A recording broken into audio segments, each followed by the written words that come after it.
Corporate area কাকে বলে? Corporate area হচ্ছে এমন একটা জায়গা যেখানে আপনি হাঁচি দিয়েও সরি বলতে হয়। সরি। নাক খোসানো যাবে না। ভাই আমি তো আমার নাকে আঙ্গুল দিচ্ছি, কারোর তো আঙ্গুল দিচ্ছি না, তাহলে আমি নাকে আঙ্গুল দিতে পারবো না কেন? আপনাদের জন্য গরিলার নাকের ফুটো এত বড় হয় কেন?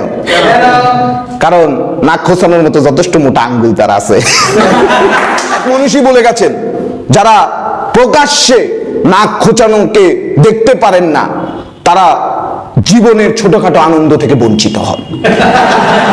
ভাই আমি মজা করে গোস্ত খাইছি, দাঁতে আটকাইতে পারে না ভাই, আটকাইছে, সবাই সামনে ওইটা বাইর করা যাবে না। ও ফ্রিজ থেকে গোস্ত বাইর করে ওইটা আনতে পারবে, আমি দাঁত থেকে গোস্ত বাইর করে খাইতে পারবো না।